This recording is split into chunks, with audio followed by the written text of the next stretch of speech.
Both sides had assumed that the war would be over in one swift, decisive clash. Bull Run had been neither, and was instead humiliating. The amateurish ineptitude of both the soldiers and officers involved was as shocking as the 4,700 casualties. It finally began to dawn on everyone that this war would be far more difficult than anticipated, and a far more dedicated war effort was needed. Both armies began to reorganize and professionalize, preparing for the battles to come. With Richmond and Washington, D.C. only 108 miles apart, both sides believed that the Eastern Theater would decide the war. In 1862, the Union had a clear strategic advantage, but would miss its best chance to win the war quickly, thanks to one general's dithering indecisiveness. In this latest video in our series on the American Civil War, we will focus on the Eastern Campaign and missteps made by the Union that ensured the conflict would drag out into the bloodiest in American history. But a dragged-out conflict needn't always be a bad thing in the world of fantasy, as constant danger and battle provides exciting challenges for the champions with the potential to become legends waiting for you in the shadows. Yes, it's Raid Shadow Legends, who have sponsored this video and offered you some exclusive bonuses. A game where you can deploy armoured bears certainly caught our eye, but the beautiful characters are really just the start. The basics of the game are that you'll be mixing the abilities of champions to form parties capable of facing endless battles, with each new challenge having a new solution somewhere in the massive roster of characters, gear, abilities, and your own tactics. Start off by playing the campaigns and dungeons to get yourself prepared for the massive raids or PvP battles coming later on. In fact, the best way to start is with the free stuff provided only if you get the game with our link in the description or QR code on screen. Not only will you get 2 epic champions for free, but you'll also be able to add the legendary champion Sun Wukong to your ranks. You need to use the promo code MONKEYKING within 72 hours of registering via our link. Sun Wukong is an incredibly powerful character to start off with, being able to steal buffs from enemies, self-revive if killed, and turn targets into sheep with his polymorph ability. Go and find out just how strong you can get with these starting bonuses by using our link in the description or the QR code here. And you can join our clan in-game. Just look for the name Kings and Generals. Despite his victory at Bull Run, General Joseph Johnston, commander of the Department of Virginia, had grave concerns about the Confederate military. He'd been the pre-war Army's quartermaster general and was acutely aware of the Confederacy's deficiencies versus the North's industrial capacity. About 20% of the regular Army's officers had defected alongside their states, and the Confederacy's soldiers were eager to fight. However, their ability was severely limited. All Confederate soldiers were supposed to carry Lee-Enfield rifled muskets, and wear the same equipment and uniforms as the pre-war US Army, except in cadet grey. In reality, the rebels were never able to produce enough uniforms or import enough weapons to meet that standard. Instead, they used a hodgepodge of dyed state militia uniforms and equipment. The 1841 Harper's Ferry rifled musket was the most common weapon. Rations were often late and lacking. The only military resource in great supply was morale. Despite his best efforts, Johnston had no solution. There was no centralized command structure, as the states wanted some control over Confederate forces in their territories. Having seceded as sovereign and independent republics, they expected to be treated accordingly. Therefore, the Confederate military was divided into mostly independent military districts, each expected to defend its assigned states and draw supplies from them. Johnston was limited in the resources Virginia could volunteer, with the Confederate government giving minimal help. Jefferson Davis was an experienced legislator, but that experience was limited to defending slavery and the Southern status quo. He had no experience governing. He refused to delegate and habitually micromanaged, severely hampering governmental effectiveness. Throughout the war, Davis's constant interference caused 10 cabinet resignations. It also ruined his relationship with Johnston, as the two quarreled over everything, and Davis frequently gave orders to individual unit commanders, destroying Johnston's chain of command. The cabinet was filled with unqualified functionaries, chosen to protect their home state's interests.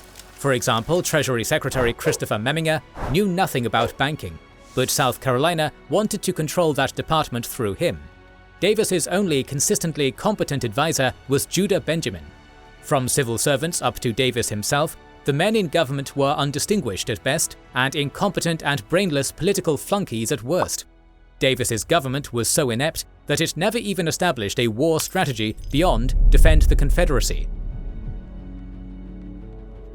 These facts might explain why Davis's first economic policy aided the Union.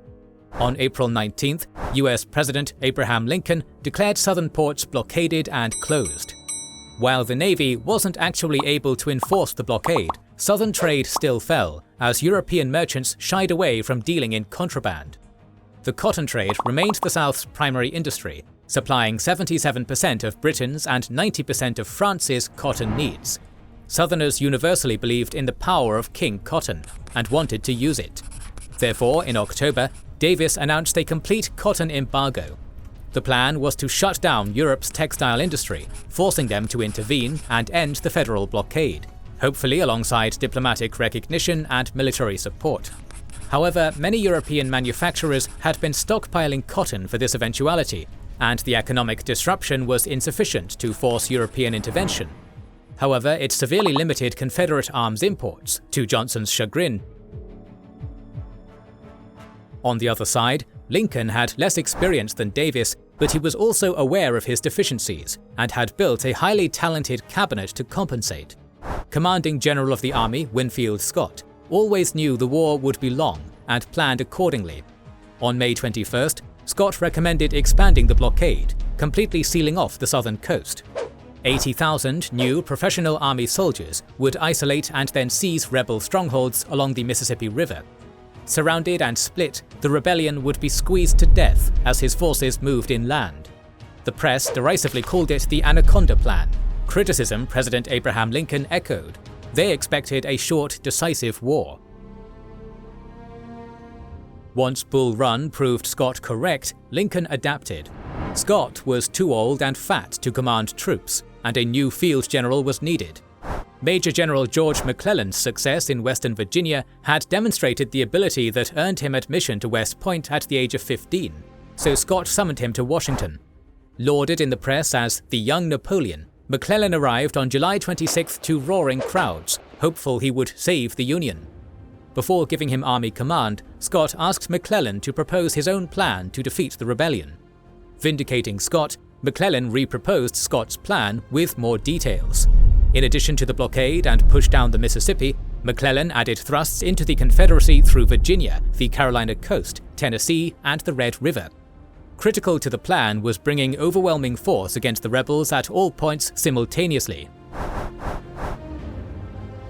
While building and equipping such a force required tremendous logistics, McClellan was confident of success. As chief engineer, then vice president of the Illinois Central Railroad, he'd developed into a logistical genius and set to work reforming the army with Lincoln's support. He organized supply centers, convinced his railway colleagues to prioritize military shipments, and rapidly expanded arms manufacturing. Constant drills, better food, and training improved morale. By August, the loose formations that had panicked at Bull Run were transformed into the formidable Army of the Potomac. Additionally, the whole military was reorganized. The new Federal Army would be composed of 3-year volunteers. Strategy would be dictated from Washington, but each army commander had operational freedom. Each military district would be centrally supplied and uniformly equipped to pre-war army standards with the latest model Springfield rifled musket or equivalent. Accepting his limited usefulness, Scott retired on November 1st, handing his job to McClellan. Lincoln was skeptical that one man could lead the main army while administering the entire war effort, but McClellan confidently told him, "I can do it all." Indeed, he'd successfully reorganized and streamlined the United States military's command structure, recruitment, and supply chain by December. However, organizing was all McClellan was doing. Other than occasional patrols verifying that Johnson was still entrenched around Centerville, his army was completely idle. This made Lincoln increasingly anxious. The Army of the Potomac alone cost $600,000 a day to maintain. Worse, the inactivity and general poor performance of federal forces during 1861 prompted Congress to begin investigating army failures and probing Lincoln's administration while demanding action. McClellan's reports were just demands for more resources and trust the process. The stress and uncertainty sent Lincoln into a depressive spiral. McClellan justified himself firstly by saying that his strategic plan called for a massive simultaneous offensive on all fronts, and most of those fronts weren't ready to attack.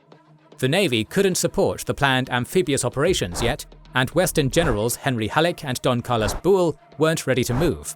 The only option was to wait. Secondly, he was convinced that he was severely overmatched. His intelligence chief was Alan Pinkerton, a longtime friend. While his agents were adept at spy catching and infiltrating the Confederate government, as both were standard detective work, they were utterly useless at gathering military intelligence. They constantly misidentified fortifications and overestimated enemy numbers. Johnson's 70,000 soldiers behind simple breastworks were reported to McClellan as 170,000 behind strong fortifications, which he then passed on to Lincoln as 200,000 soldiers and impregnable fortifications to justify recruiting more soldiers. However, the real problem was McClellan's personality. Meticulous to the point of perfectionism, he refused to take any risk until all possible preparations had been made.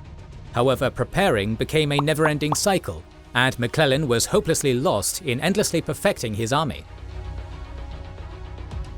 McClellan finally outlined plans to his innermost circle for an amphibious landing at Urbana to outflank Johnson and seize Richmond on January 11th.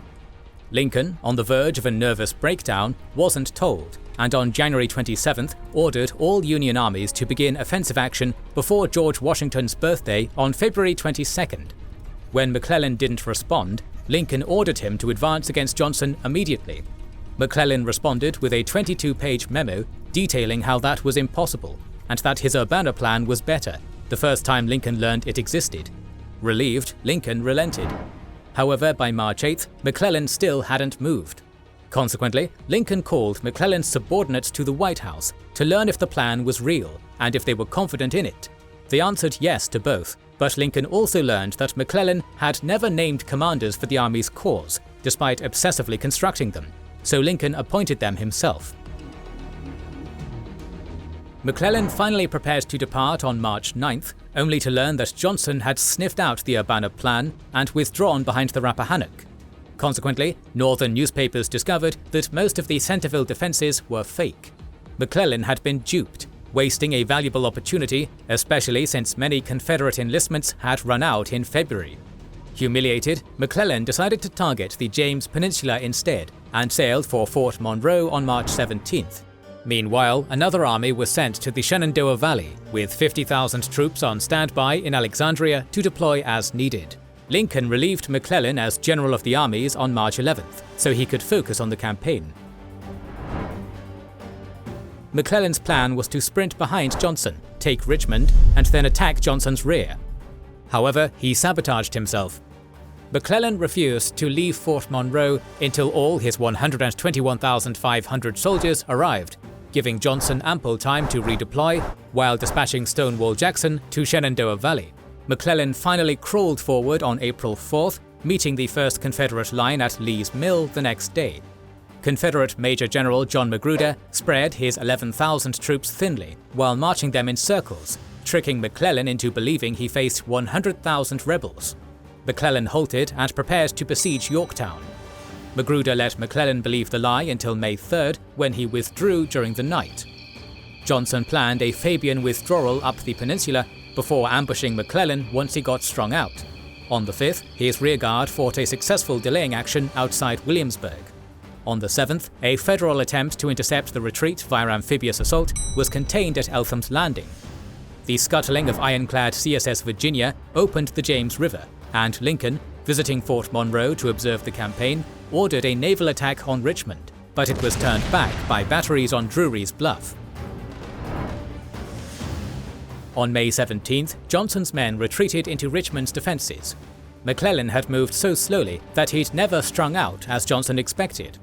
However, McClellan was now convinced he was outnumbered 2-1, when in reality he outnumbered Johnson 5-3. Again, he settled into siege lines, straddling the Chickahominy while screaming for all available reinforcements to be sent to him. The 5th Corps cleared Confederate detachments from Hanover Courthouse to open the road for the 1st Corps to rejoin the army. However, it had been diverted to counter Jackson, now running wild in Shenandoah Valley. Richmond could not withstand a siege. However, Johnson realized that McClellan, bedridden with malaria, was more interested in establishing supply bases than advancing. He'd left 1/3 of his army south of the Chickahominy in exposed positions, and Johnson intended to capitalize. A.P. Hill and Magruder's divisions would launch diversions on the north bank, while James Longstreet led 51,000 men to attack the 30,000 Federals on the south bank from 3 directions, overwhelming and destroying them. However, Davis's earlier meddling bore fruit. Longstreet either misunderstood his verbal orders or changed them without telling Johnson. Other written orders were either lost or vague, and many officers didn't know or ignored that Longstreet was in command of the operation. Consequently, the plan fell apart before it began. The attack began at 0800 on May 31st, but Longstreet took the wrong road, delaying his attack for hours. The assault force was waiting for Longstreet to initiate the battle, and so they just stood around waiting. At 1300, an impatient D.H. Hill finally attacked the Union's far left flank near Fair Oaks Station alone. Acoustic shadows meant neither commanding general heard the battle commence. This initial wave of 10,000 rebels smashed through Union skirmishers only to be halted at the breastworks. Brigadier General Silas Casey sent out desperate pleas for reinforcements, but they were slow to arrive, and Casey's division was overwhelmed as more rebels joined the attack piecemeal. By 1430, the Union troops fell back to redoubts near Seven Pines. McClellan had still received no reports of action. Johnson was out looking for the attack force, but thanks to the acoustic shadows, he still heard nothing. Here, the battle stabilized as individual Union officers marched to the sound of the guns, directed by balloon observations. It wasn't until 1600 that Johnson learned what was happening, after Longstreet asked permission to join the battle he was supposed to be leading. Despite the additional Confederate pressure, overwhelming Union numbers began to tell, and a counterattack began, during which Johnson received a bullet wound in the arm and shrapnel to the chest while riding forward to organize the chaos. McClellan never took control of the battle. The battle petered out as night fell. During the night, individual Union regiments attempted night attacks, only to find that many Confederate units had left their positions. Fighting resumed the next morning along the line, but accomplished nothing, and the Confederates retreated by noon, having suffered 6,100 casualties and inflicted 5,400. After Seven Pines, McClellan abandoned any remaining offensive pretense. Seeing his beloved soldiers become casualties completely gutted him. He refused to move until his siege guns, delayed by heavy spring rain, arrived, and he could bombard the rebels out of Richmond. Meanwhile, Robert E. Lee, Davis's military advisor, took command from the incapacitated Johnson. Realizing McClellan's intentions, Lee used the reprieve to recall Jackson from the valley, plan his response, and reorganize Johnson's Department of Virginia into the Army of Northern Virginia. He couldn't directly counter McClellan's siege guns, so he'd use boldness instead. First, Johnson and now Lee had realized that McClellan's public bravado was hollow. Thus, while they might not be able to fight him away, they could certainly intimidate him away from Richmond. Needing more information, Lee dispatched cavalry under Jeb Stuart to reconnoiter the Federal right. Stuart rode 100 miles in 3 days, completely circling the Union Army and reporting that following Seven Pines, the Union Army had redeployed south of the Chickahominy. Only the 5th Corps remained above it, and it and the supply line to White House Landing on the right flank were exposed. Therefore, Lee gambled that McClellan wouldn't attack again, and he could destroy the exposed Union right by concentrating most of his army against one Union corps. He planned for Jackson's Valley veterans to seize White House Landing, while Magruder's division demonstrated on the Union left. The rest of the army would overwhelm the exposed Union troops. The attack was scheduled for June 26th. However, McClellan realized the risk and abandoned White House Landing for Harrison Landing. On June 25th, McClellan finally advanced on Oak Grove to secure positions for his siege guns. At 0800, 3 brigades moved towards the high ground. While the center and left brigades successfully pushed through the rebel defenses, Sickles' brigade on the right fell behind, opening a window for a successful counterattack which temporarily halted the advance until reinforcements arrived. McClellan, managing the battle via telegraph from 3 miles away, panicked and ordered a withdrawal at 10:30 so he could rescue the situation in person. He arrived at 1200, realized that they'd been winning the battle until he meddled, and sent his troops forward again at 1300. By nightfall, they'd retaken their objectives. This was the closest the Federal Army came to taking Richmond until 1864. The next morning, Jackson was supposed to initiate the attack on the Union right flank, near Mechanicsville, with AP and D.H. Hill supporting him once he engaged. However, that attack never came.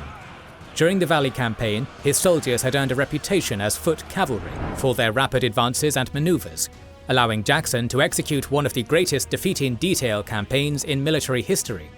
However, they'd been force marching for nearly 5 months and were utterly exhausted. Jackson was in equally poor shape. Consequently, he moved too slowly and never engaged. Instead, A.P. Hill grew impatient waiting for Jackson and attacked towards Mechanicsville at 1500. The Union division in town quickly fell back to prepared defenses behind Beaver Dam Creek and easily repelled the attack with massed artillery. Lee arrived, realized the situation, and sent Longstreet and D.H. Hill forward to support the attack. Union reinforcements stabilized the front and darkness ended the fighting. Jackson did eventually arrive as the fighting wound down and made camp instead. Lee gained nothing but 1,484 casualties, inflicting just 361. That night, Major General Fitzjohn Porter realized that the 5th Corps' flank was exposed and shifted to better positions along Boatswain's Swamp near Gaines Mill. Despite calls from his generals to attack Magruder's exposed position with overwhelming force, which would have easily broken through, McClellan refused. In his mind, Magruder's force alone outnumbered the Army of the Potomac, which was in danger of being surrounded. On June 27th, Lee again concentrated 57,000 men against the 5th Corps, unaware it had redeployed. The plan was essentially the same as the previous day. While A.P. Hill and Longstreet attacked and pinned the left flank, Jackson and D.H. Hill would circle around the Union's exposed right flank and attack from the rear. Again, Jackson was late.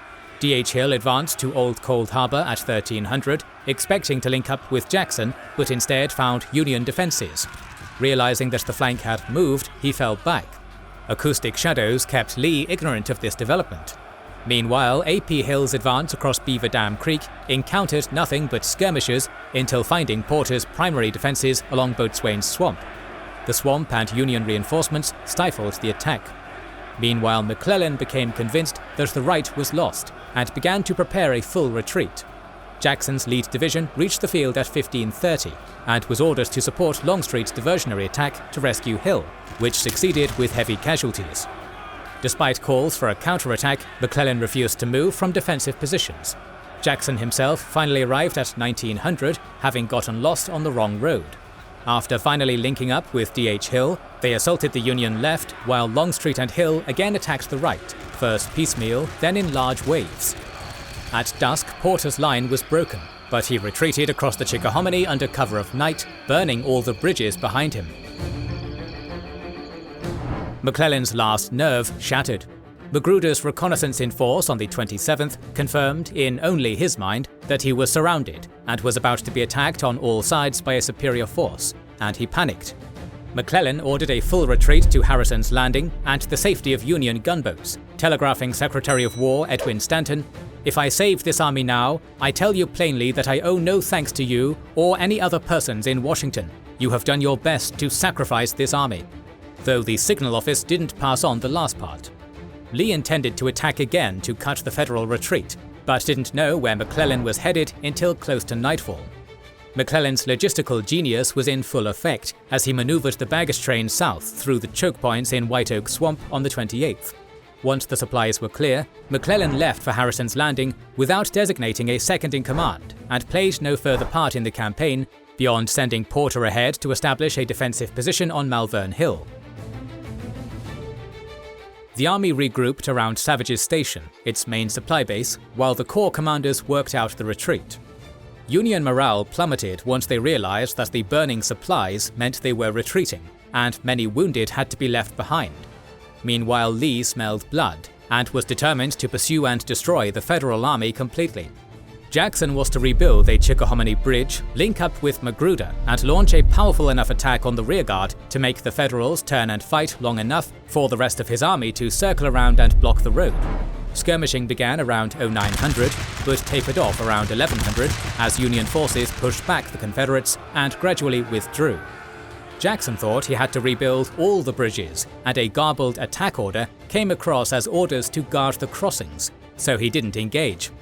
Magruder, hesitant and outnumbered, failed to attack until 1700. The fighting around Savage's Station devolved into an artillery duel accompanying scattered attacks and counterattacks, with the only notable occurrence being the Land Merrimac, a Confederate armored train, bombarding the Union position. The Union withdrew to positions strung out between White Oak Swamp and Glendale that night.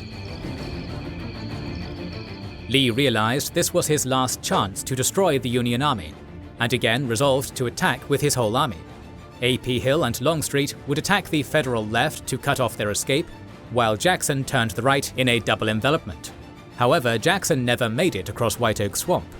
On the verge of mental and physical collapse, and finding the main bridge destroyed, he milled about on the north side rather than find an alternative route through the swamp. He finally ordered an artillery bombardment at 1400, then fell asleep under a tree until 1600. Longstreet and Hill waited for Jackson's attack until 1600, when Union artillery forced them to attack.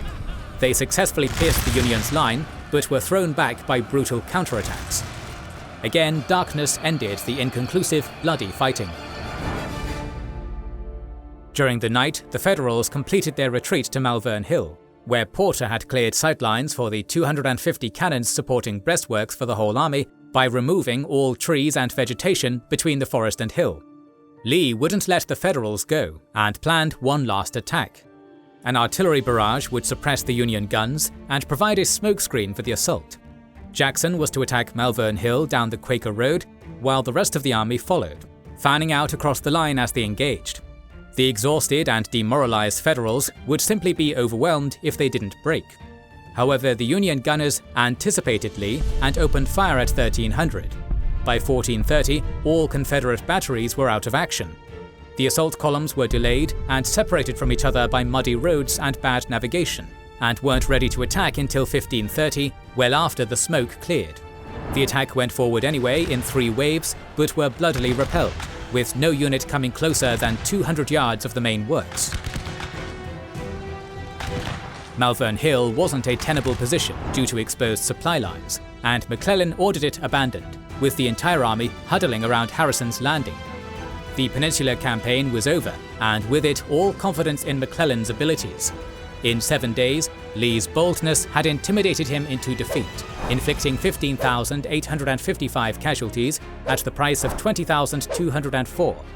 Morale soared in the Confederacy, and Lee now sought to use that boost to move north and end the war. And don't forget to check out Raid Shadow Legends with a massive selection of free stuff if you use our link in the description or the QR code here. In the next video in our series on the American Civil War, Lee will press his advantage, so make sure you are subscribed and have pressed the bell button to see it. Please consider liking, subscribing, commenting and sharing, it helps immensely. Recently we have started releasing weekly Patreon and YouTube member exclusive content. Consider joining their ranks via the link in the description or button under the video to watch these weekly videos, learn about our schedule, get early access to our videos, access our private Discord and much more. This is the Kings and Generals channel, and we will catch you on the next one.